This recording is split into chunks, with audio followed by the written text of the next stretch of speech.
Welcome back to the letters, Hawaiian style. I'm not more than a good middle-aged heading. Sit the carpet with your face and watch Love Letters with Jeff Grosso. It's always amazing to me watching the story unfold, and kind of the thing that I've learned in doing this is some of the notions that I had about the genesis of skateboarding have been kind of put on their ears, so to speak.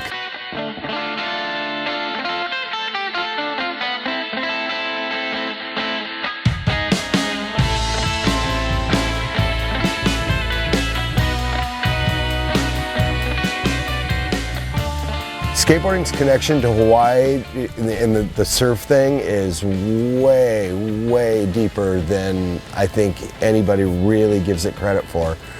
You know, because whatever, icons were made and stories were told and all this kind of stuff. And it's cool, I love the mythology of skateboarding. Oh yeah. But I mean, that's basically what the show is the mythology of skateboarding. We're here because we love to ride on our boards. Yeah, it's raw and it's real.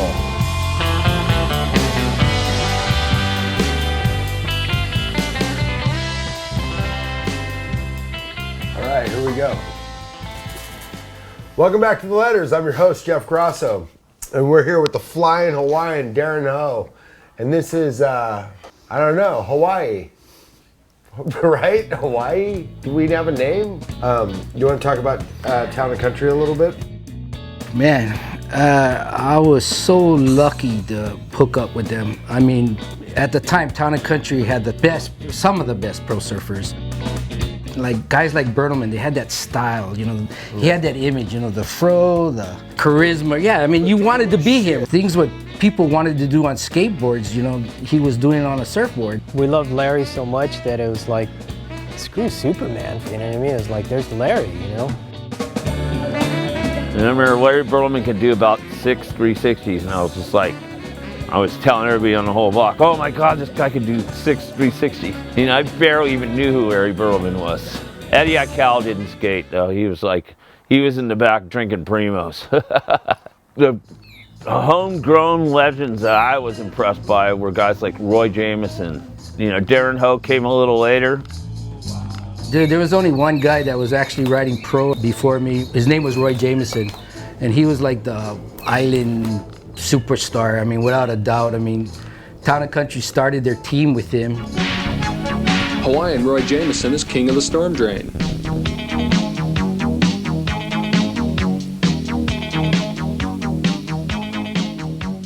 Drainage ditches became the new playground. You know, Hawaii was developing a lot at the time, so all these new places, they needed all these drainage ditches to curve the water so they wouldn't damage the homes. So they were building them all over the island. I was lucky enough to be with a bunch of guys that just saw the advantage of not just staring at them, but actually riding them. And Brad. Man, it was just became a search who could find the best drainage ditch on the island.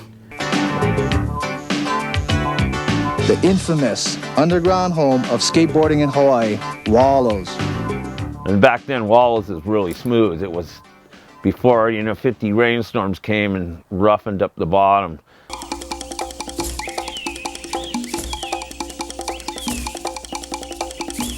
Wallows was actually the very last thing that we shot for Animal Chin. I remember how gnarly that was, and trying to get as much footage as we could to get there. And I remember Tony Hawk like scraping his leg there, and eventually getting staph infection from how dirty that place was, because it was a sewage canal that you know, we really didn't even know how dirty it was, but it was gnarly. When I grew up and we were skating the ditches, we wanted to pretend that we were surfing. I think that's where that whole style comes out from. You know, you just kind of get more of a surf attitude when you're on the skateboard. To me, it's like you wouldn't see a surfer surfing with his shoes or his slippers on, you know. So the closest thing to your board would be your feet. And I had more control with barefoot.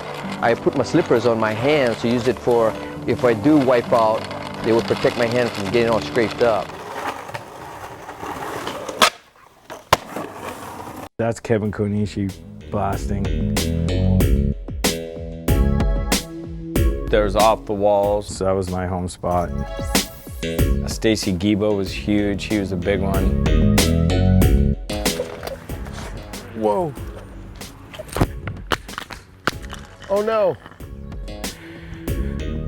Well, there went the, ooh, that ripped the cord right out. And this is the illustrious JOHNEE KOP of Vision Streetwear fame.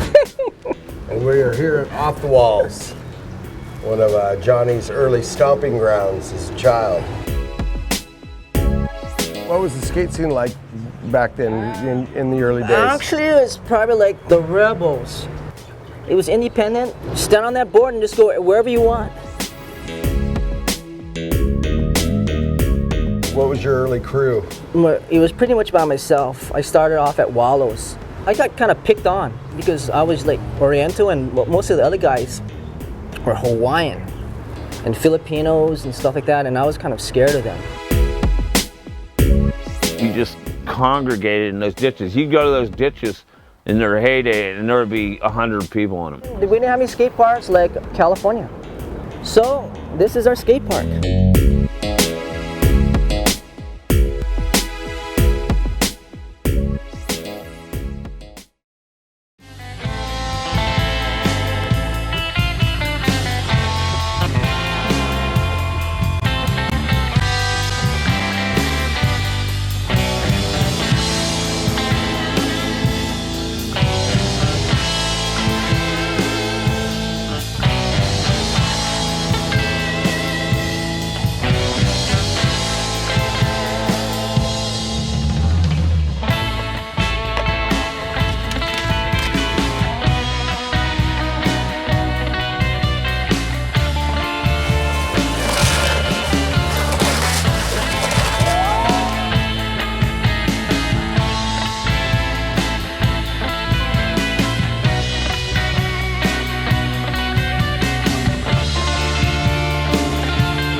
Tell the story about the first rail slide, the first handrail.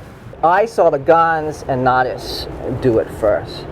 And then someone says, okay, it's your turn to do an ad. And I says, okay, how about a handrail? Oh, boom, right there. There's a handrail right in front of that store. And then, boom, that was it. You know, we got the photo and... I got the photo, and I think Guns is kind of pissed that I got the first photo. It wasn't a caveman, okay? It was an ollie.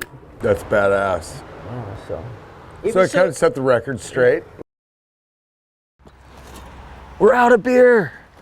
And I'm all water. You know what I think about water? So I pulled the cap off the water and whipped the thing into the bowl. Yeah. And then Greek like slid out or whatever. Yeah. And then Burnquist checked him. Tippy's another breed, man. You gotta just stop this interview now and go interview him. Yeah. Because he's like, he's got stories, man. We are on the island of Oahu, and we're at an old, it's an old juvenile detention center from 1916, so it's got some fucking, definitely got some creepy spirits in here, you know what I mean? But I think this is their recreation area, so we're doing the recreation, you know what I mean? Like, the juveniles are back, dude. They're back.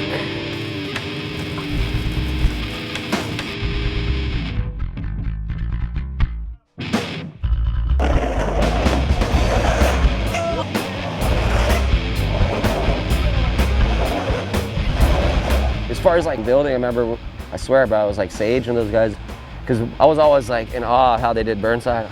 Being a Mason, like, I bet we could do this in Hawaii and whatever. And then Sage looked at me, he's like, oh, it starts with a couple bags. And I swear it was like possessed or something, you know what I mean?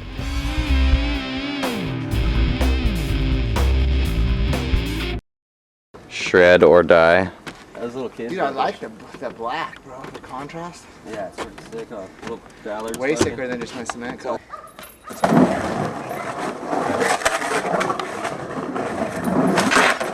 So when we started it, we didn't really know what we're doing. Just started stacking washers, dryers, car parts.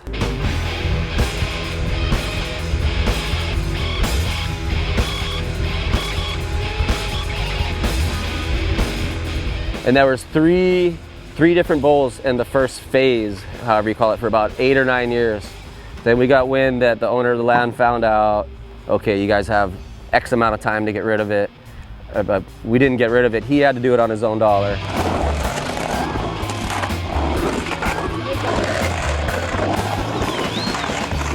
And then the next day, bro, I took everything out of my bank and went deeper on the point on the same guy's land.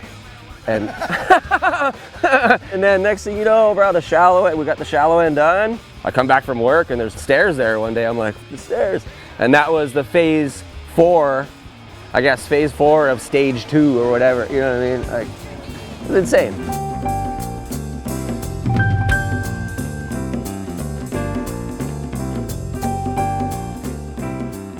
Just so stoked, cause like just to have our friends and our like the fire, you know, like any DIY anywhere you go is like even this morning, for instance, I wake up, my friend Chad over, he's like, I got $200, I'm gonna bring a bunch of Crete. I'm like, perfect, I got the cinders, let's build this wall, and then bang, and next thing you know, I made a day of it.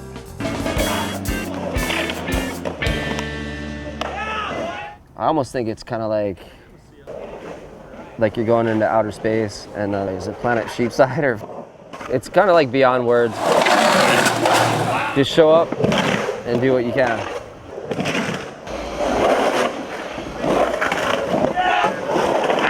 There's a sheep field right there. So that's enough info. If you can find us, please show up with beer or Crete or something.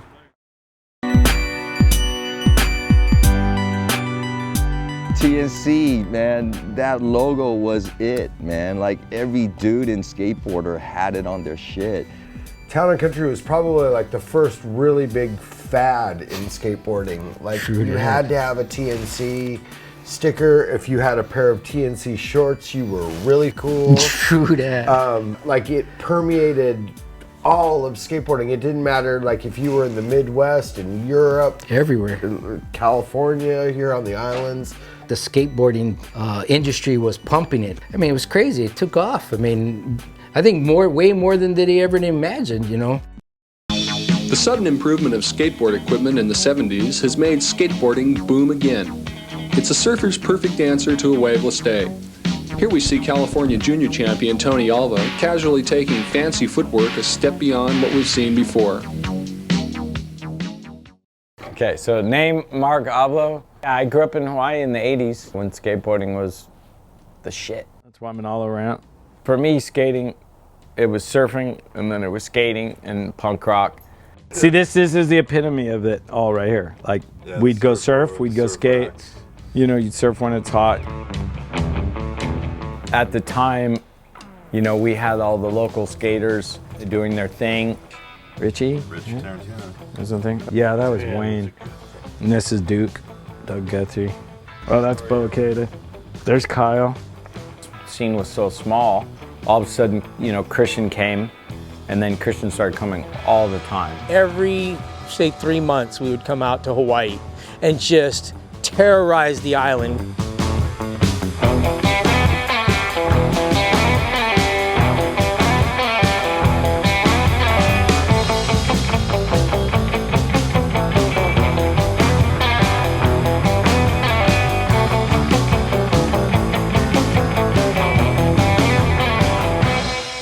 Christian was huge here, so no matter where he went, everybody knew who he was.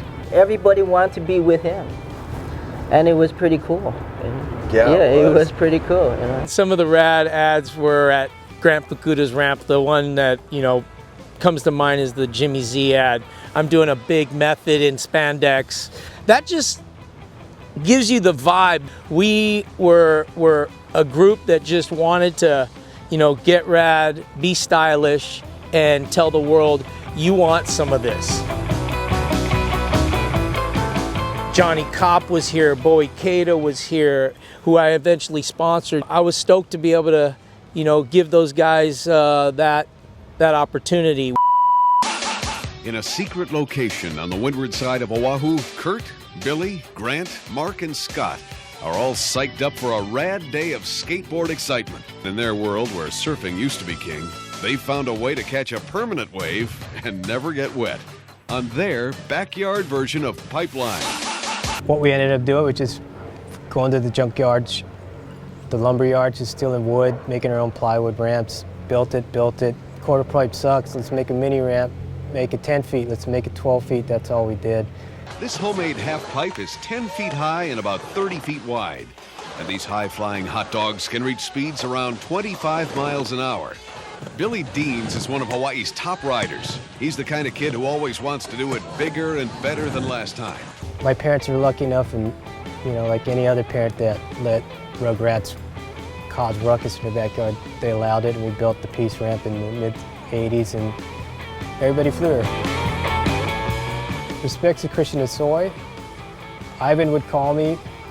He knew we didn't have much money. The ramp was always beat, and he'd say, "Bro, we're coming next week. How's the ramp?" "It's crappy, Ivan." He would wire us money all the time and say, "Hey, don't tell anybody. I'm buying Masonite for you guys. Let's rip and have a good time."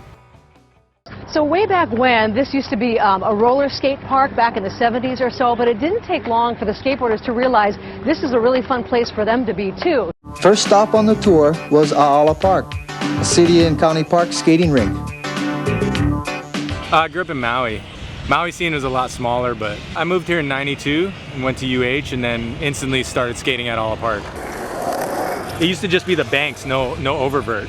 And so they added like wood so they could get vertical and do wall rides. And then the city put the oververt to stop people from riding the fence and stuff.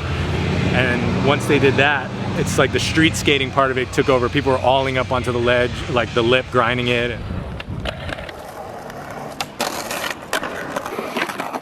It wasn't really a skate park, it was a roller rink, but you could go there, meet up, and then, go into downtown and hit all the street spots.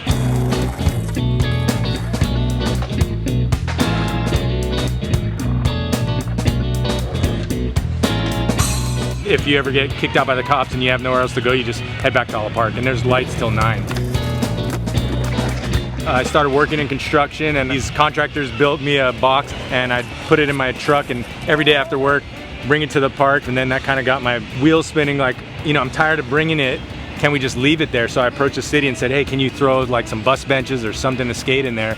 And then so from there, it kind of like grew, and then eventually it turned into the mayor wanted to do skate parks all over the island. A'ala Park being one of them, and they were just going to renovate the existing park and add some features.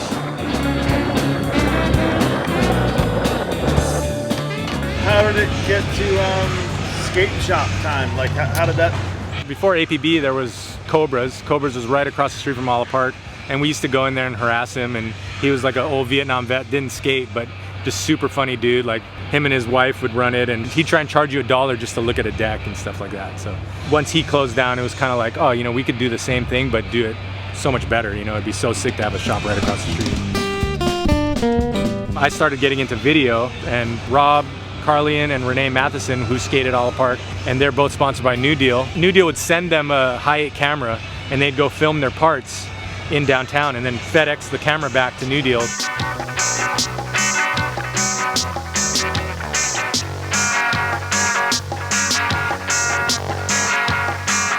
I went out and bought one and started filming all the time, and then started making my own videos, sold them, and then when I started the shop, it was just like a natural progression, like just make a shop video, film everybody in Hawaii, and right, dude. From there.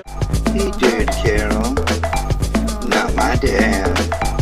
Shut your gripe hole, Marshmallow Man. While you're at it, put the trash in the can. Hey, Dirty Carol, not my dad. Okay, let's go.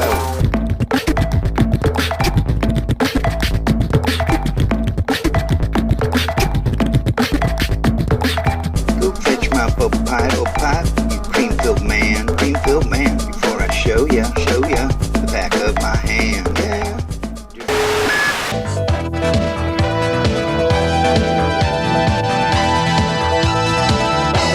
I'm Everett Rosecrans of VANS Shoes. I'll be your host tonight. to tell you what's happening here. The first ever of its kind in Honolulu, Hawaii, skateboarding at its finest. I ended up winning that contest. I have all my stuff in my rental car. My first place trophy, real nice trophy they made with all the islands and all wood carved.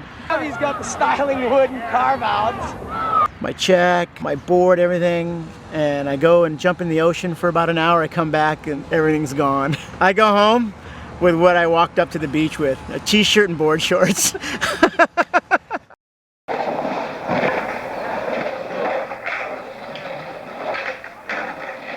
But there was definitely enough skateboarders in Hawaii during the 80s. It was relatively small, but the skate scene was definitely happening.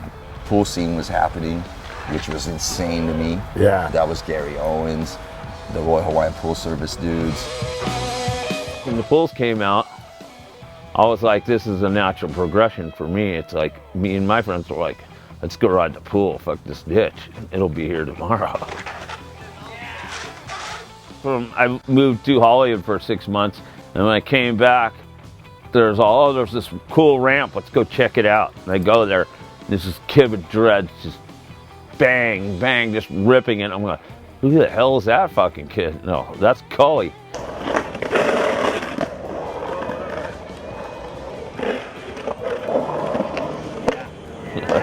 And so I saw him, and I'm like, I need to bring this kid to some pools. He's never skated a pool before. So I had this pool going called Jungle Bowl, and I took him there, and he was all lost in it. I came back 2 days later, and it was just like blown away. He just rode that thing like I couldn't even imagine it being ridden. I was like, Jesus Christ.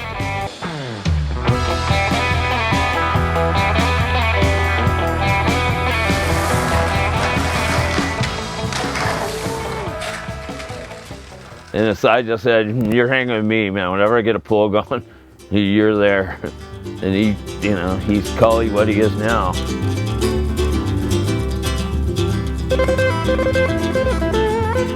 It was really cool growing up with Gary Owens because we got to do a lot of pool scouting. We kind of made our own skateboard scene, you know, like finding pools, draining them in Kahala. So that was good.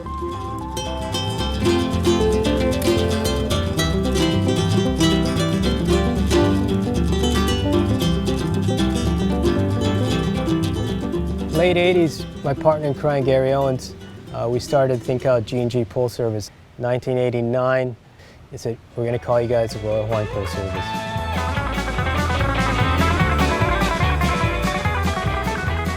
We had fake uniforms, fake documents from the Department of Health saying, hey, there's a mosquito problem, we got to drain these pools. So we just drained all the pools we could.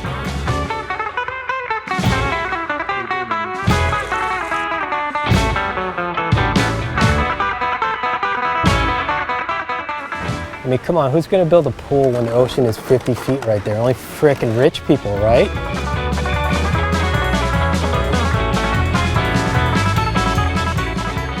I'm Pat Rat from LA originally, and skating pools primarily, and then took it to Hawaii. And it was rough until I met Gary.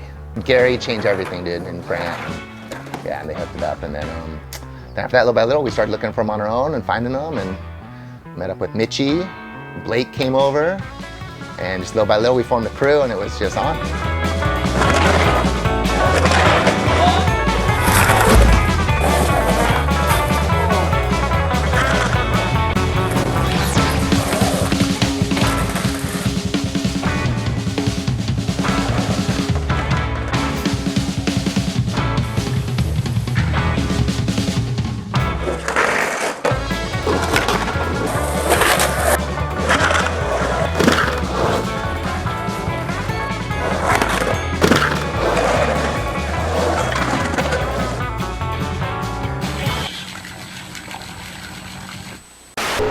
If you were a fan of anybody from back then, was J-Boy, you know what I mean? Yeah.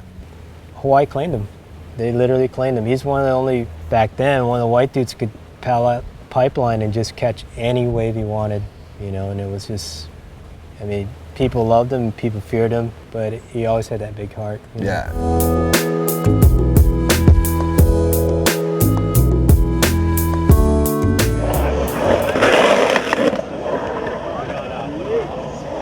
seeing how much the North Shore has changed has been really cool too. My first experience coming up here was just to go visit Jay Adams, you know. He would always call me up and tell me when the waves were good. There was barely anything to even skate over here back then. Now there's all these skate parks, pools everywhere. It's just going to be interesting to see what happens in the next 10 years over here.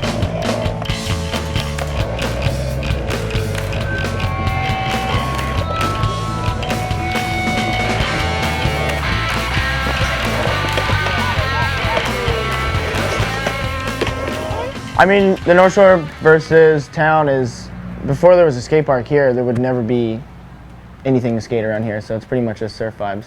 The park was built here when I was 11, I just never stopped going after that. But before that was just surfing, because nothing really to skate around here. We used to surf. Our dad would take us to the beach, and then once we could like pick whether we wanted to surf or skate, I think we both just went with skating. Yeah. Once he didn't have to make sure we were okay, he'd just leave us at the house, or we just wouldn't go to the beach. Beach sucks. One of my biggest influences growing up and going to the skate park when I first started was Mark Partain. Seeing him air the hips just made me want to air the hips, and like things that I'd never seen before, because I never used to watch skate videos. Like I watch surf videos to get hyped for skating.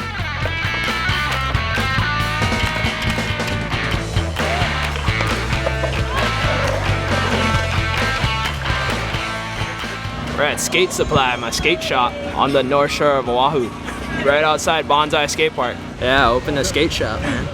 Why? Because there's nothing out here. On the North Shore, there's no skate shop, so... No core skate shop. Yeah, no core skate shop. It's just like surf shops that have skate shit because they knew they could sell it. Yeah. If you don't surf, it's hard to go to a surf shop and give them your money for skate shit. It's like, they're just gonna spend it on fucking surf shit.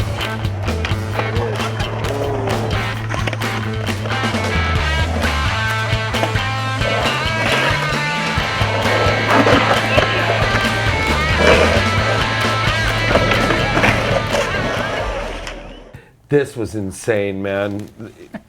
You know, the rock walk, the cess slide, whatever you want to call it. Darren got the trick tip. And the back truck that you can see on photo 3 here makes the whole thing just glorious. So that was Hawaii, man. Thanks for watching. Go skate. Turn it off. Wander away now. Bye. Bye-bye.